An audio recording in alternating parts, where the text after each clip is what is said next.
The installation process of jboss Developer Studio is straightforward. Simply we should accept the wizard options.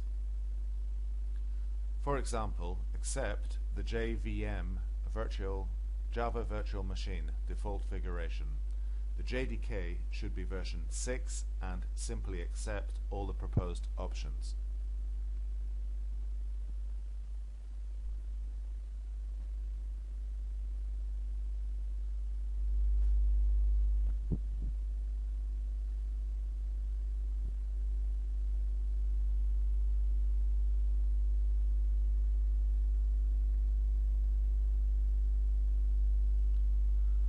Until the final screen appears, the application is not completely installed.